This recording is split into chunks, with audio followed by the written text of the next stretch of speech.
What is going on, guys? We're here with another episode of the weekly weekly pro wrestling wrap up. Today we start off the show with Raw. Raw. This is why I decided to do this Raw wrestling wrap up, is to only talk about Raw's best things. So, the best things about Raw was strictly just Kevin Owens and AJ Styles. So, Kevin Owens versus AJ Styles was one of the best matches on Raw in a long time. No, that tag team match with the New Day and YJ was pretty good, but it involved AJ Styles. So, yeah, AJ Styles versus Kevin Owens was completely awesome. It was great. After the match, everybody came out and wanted a title match for WrestleMania, and okay, it was Dolph Ziggler, Miz, and Sami Zayn. And, well, Kevin Owens went in the back and said, he went in the back and asked Stephanie, can I put together a triple threat? Whoever wins gets a shot at my Intercontinental Championship. So, in between that, there was some nonsense. I have to say, I don't really care, because to me, this build-up for WrestleMania has not been a good build-up. The matches are probably going to be good, but I don't feel like the build-up has been really good. So, a cool part was we saw Dean Ambrose get approached by Terry Funk, and Terry Funk gave him a chainsaw, because remember, he was Chainsaw Charlie in the Attitude Era, which that was pretty cool. But Ryback versus Sin Cara, if that would happen this week, it was booty. I think it did. It was straight shit. The Divas matches, I really don't care. I'm ready for WrestleMania to see what they got, see what they're gonna give me. Why are we having another Divas match? 2 Divas matches? Really? Come on now. But the triple threat starts, and oh my god, he brings out Stardust, Sin Cara, and Zack Ryder. I'm like, he's trolling us big time. So the match goes on and on and on, and who really cares, right? Well, Stephanie comes out, everybody else comes out, and we are treated to a ladder match at WrestleMania between Sin Cara, Stardust, Zack Ryder, Dolph Ziggler, The Miz, Sami Zayn, and Kevin Owens for the Intercontinental Championship. So I was like, yep, that's the main highlights of Raw. But we did see, it was like Bubba Ray versus R-Truth. And so the match stopped because they beat the shit out of R-Truth. Usos come out to save him. Usos almost put Bubba Dudley through a table, with Bubba Dudley got out of the way. And they moved that match to the pre-show. I'm like, move the second Divas match to the pre-show. Why the hell would you bring 2 Divas matches on the main card when none of them people are Bayley, or Trish Stratus, or Lita, or Mickie James? I really don't care about any of them. I'm telling you the truth. All of them are pretty terrible, except for Sasha Banks and Bayley and Asuka and Nia Jax. So, yeah, that's just, yeah. But we did see, and it was an okay match. It was Braun Strowman versus Dean Ambrose, and so Dean Ambrose got disqualified because he hit Braun Strowman with a chair. The best part about the match to me was Paul Heyman was on the was out there talking. He's special guest commentator, which Paul Heyman's gold. Anything you do with a motherfucker is gold, so I'm okay with it. Yeah.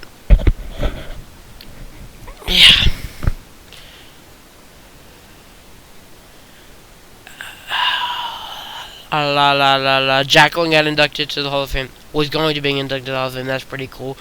Luke Harper got injured, and a fan attacked Braun Strowman. Yes, a fan attacked Braun Strowman. Why? I don't know. I was trying to see the video. Someone posted it, and WWE immediately copyright striked out. Like, you fucking bitches. Oh, you're a bitch. come on now. And one of the thing, and another thing that happened, I gotta forget, that was all the way at Monday. Vince, old fart, motherfucking McMahon comes out there and talking about how his bitch son, whatever, he said that if Undertaker loses, he will his career's done, his legacy's over. So that kind of puts an extra thing to that Hell in a Cell match. Shane McMahon wins, he gets Raw. Undertaker wins, and Undertaker loses, he gets nothing. Undertaker wins. I guess his career goes on and he faces John Cena next year at WrestleMania. And Shane McMahon loses, he's gone for wrestling forever. So that match is probably the match I'm looking forward to the most, besides the Intercontinental Championship match. But WrestleMania is coming up. We got Monday Night Raw, and I'm pretty sure everybody knows the Monday Night Raw, the SmackDown before WrestleMania, they're going to have no matches. It's just going to be strictly talking. So I don't know what I'll do for the weekly wrestling wrap-up since we got WrestleMania coming up, since we got TakeOver Dallas. I don't know how I'm going to do this. I might go back to the reviews right after the show for this week because we've got so much stuff going on in wrestling. Like I said, ROH, WWE, TNA, Lucha Underground, TakeOver Dallas, and WrestleMania. It's going to be a lot of stuff to talk about this coming up week. So you might see me going back to the other ways we were doing it for this just 1 week, and then probably go back to the weekly wrestling wrap-up for week 3 in 2 weeks. So that's what I've got going on for this week. Up next, we're going to talk about TNA and TNA this week. We're just going to have to get into that one. Alright, to start off TNA talk this week, as we know last week, Bobby Roode and Eric Young did leave. But they signed 5 new wrestlers. They signed, remember Sylvester, you remember the people who faced Enzo and Cass? Law Resistance, them 2 people from French Form with the ball hair. I cannot say their names. Sylvester Lefort, and then another guy. They've changed their names to TNA, obviously. They're going to have a different name. They've signed. Let me pull it up real quick. That'll probably be the best thing. Okay, so I figured out everybody's names they signed. It's Jesse Chulametti. I think that's Pepper Parks. Can't say the name. My bad. Laura Dennis. That's Cherry Bomb. Marche Rocket. Thomas LaRuffa. And Michael Verge. I can't read. I can't spell. Get what you get. But I know Pepper Parks, Cherry Bomb, Marche Rocket. I've seen all of them wrestle, so I think it's fine. If you haven't, look them up.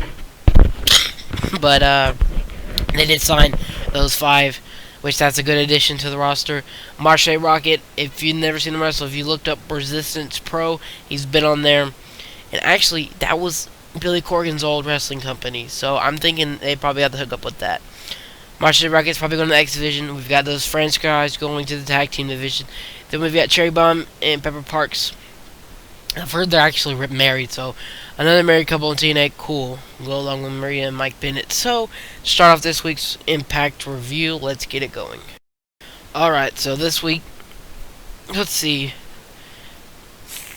Drew Galloway's out there to start talking about his new title reign, and I'm happy, guys. This is awesome. New champion, Drew Galloway. Drew Galloway deserves it.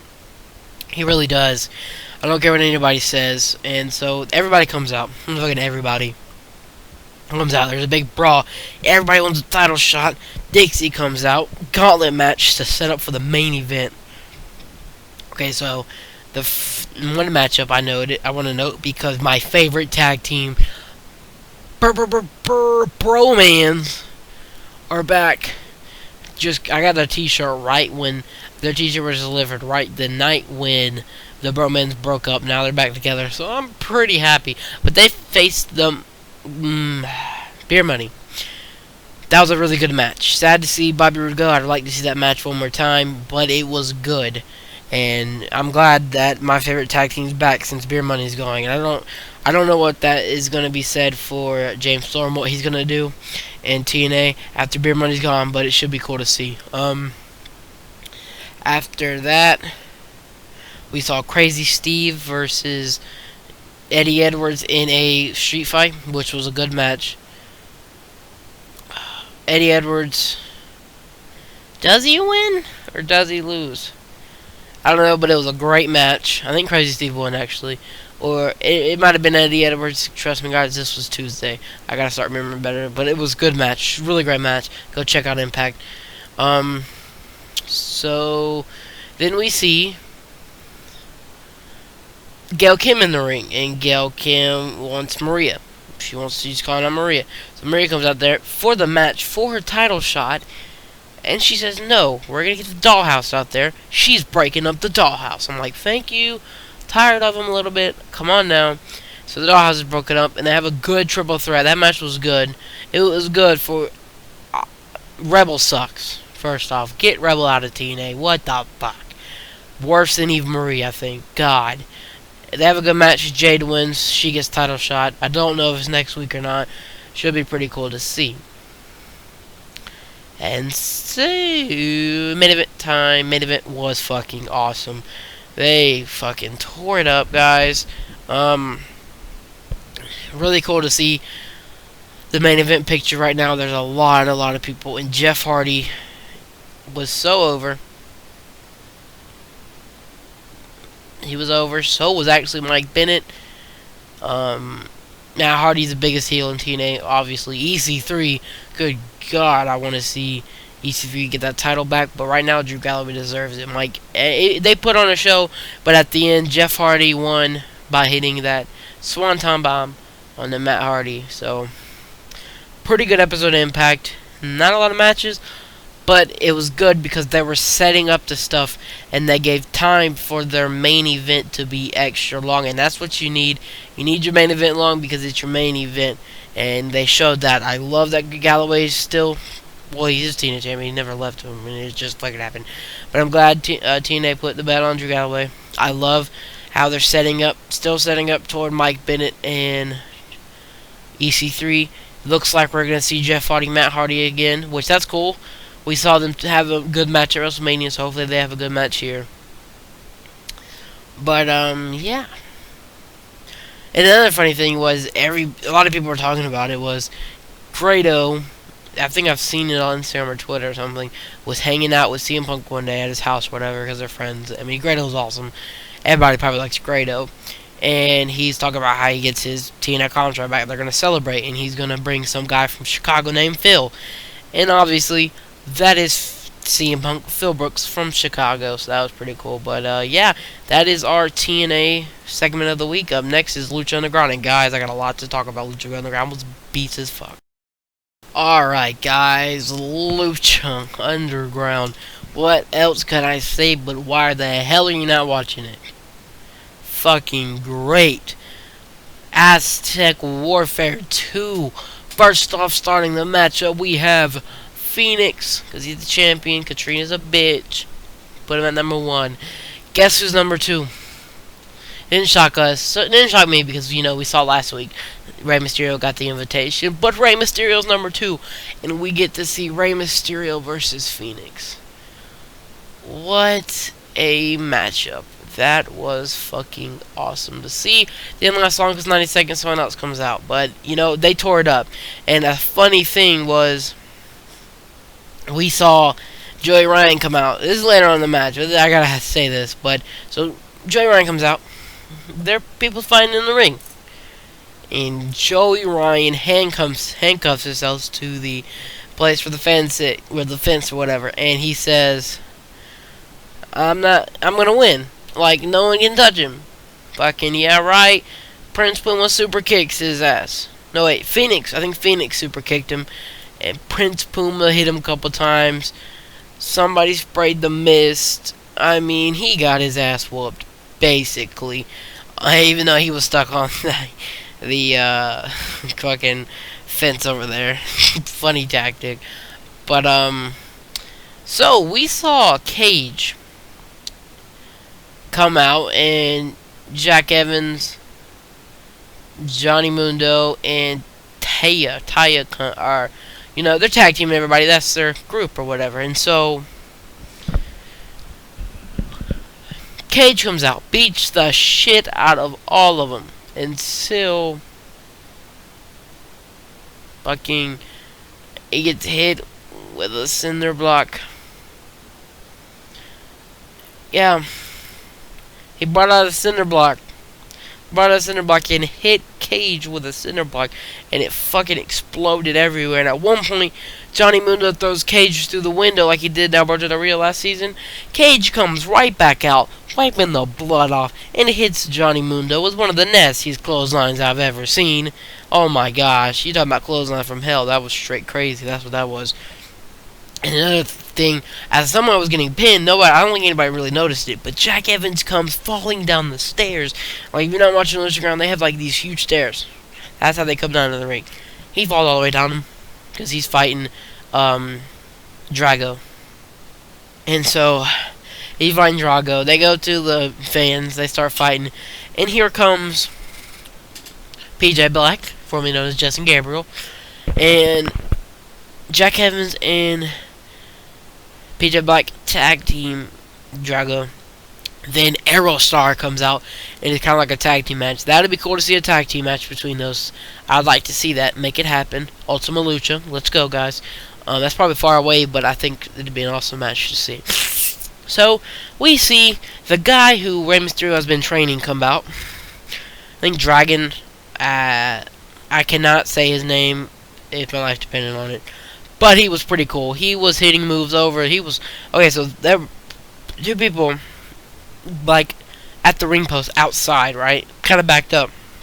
Here comes Junior. Dragon Junior is what I'm calling him.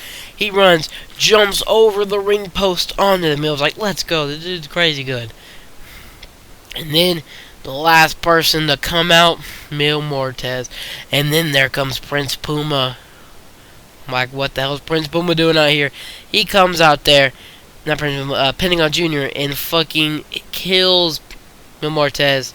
Puts him in the ring, two people pin him, and he's already out. Mil Mortez is not the champion anymore. Here comes Dario Cueto. I'm like, thank you, where have you been? You're going to make this place so much better. It's going to be so much better to watch. And he brings out his brother. It's the Monster Cueto. Monster Cueto. Mansa, the Monster Cueto. He fucking destroys everybody. You see a German suplex from that dude, and you're like, what the fuck is Brock Lesnar doing? You're not doing it right, obviously, because that dude, he fucking... Let's see, somebody came in at him. They came and jumped on him. He picked him up, jumped in the air, World's Strongest Slam. Like, he turned, World's Strongest Slam. It's over. Then he hit like 8 German suplexes on somebody. Hit a standing moonsault. This big old joker hit a standing moonsault. He is your new Lucha Underground champion. I was fine with it because he fucking destroyed it. Fans were booing. I wanted to see Phoenix keep that championship for sure. It did happen. Phoenix only had it for a week.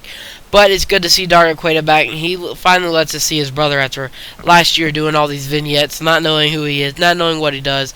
But we finally get to see him, and he is a monster for sure.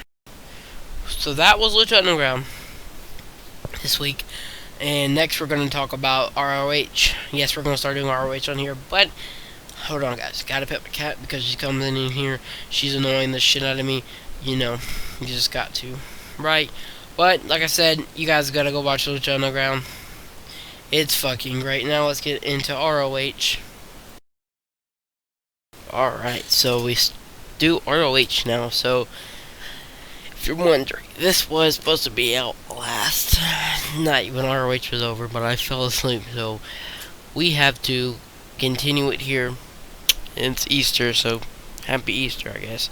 So we get started with ROH, and the first matchup is a 4-corner survival with Roderick Strong, Moose, Matt Sydal, and Adam Page, and they fucking tear it down. They're fighting everywhere. Let's see, Moose today, powerbomb on the apron. Then here comes Adam Page with a moonsault off the apron. It's just crazy, right? I mean, and right when I think Adam Page is about to win, here comes that bitch, BJ Whitmer, to stop Adam Page from winning. But it helped my favorite wrestler win, Roderick Strong in ROH. So, you know, but I was pretty happy with the match. They tore it down. If you don't watch ROH, find it. It's Sinclair Broadcasting Network, which for me that means the CW, at Saturdays at 9 o'clock. So yeah, try to find it. So we get a treat. My other favorite, Adam Cole, baby, comes out, and it's story time with Adam Cole. And he's talking about how he will win back the world title. He will be the first person to beat Jay Lethal for that world title. And here comes Matt Taven, and he's fucked up. He's got that torn ACL or whatever. He's coming down there, reuniting, the kingdom. And what I don't get is, I don't think he's staying. I've heard a lot of rumors that in April, when his contract's up, he might be joining Mike Bennett in TNA, which I don't know about that. It'd be a good fit for the X Division. So he comes out there saying, telling Adam Cole, you were never good in the kingdom. He's gonna rebuild the kingdom in his image and make it 10 times better. I'm like, okay, let's see who you bring in. Let's see what ROH lets you bring in for the kingdom. Sounds cool. Okay, so we go to the next match, and we have Cheeseburger, the 140-pound motherfucker, tries to beat some guy named Fox Vineyard. I don't know. He sucks. And then match is going.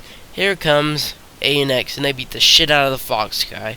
Then they start talking to Cheeseburger, saying he's just like ANX. The fans don't like him. They just cheer him and stuff like that. Then they beat then they're mean retweets. That was pretty funny. And then they beat the crap out of Cheeseburger. Here comes the Briscoes and War Machine. They clear the ring and they have a stare down. I'm like, okay, okay, cool. And now we go to our main event of the evening, which was Jay Lethal versus Goto from New Japan. And Goto, man, I wanted to add New Japan to this Pro Wrestling Weekly wrap-up, but I don't think enough people watch it on Access TV to really talk about it. I know not a lot of people probably watch ROH, but it's a really good show, and you probably should. Okay, so the match is going right there.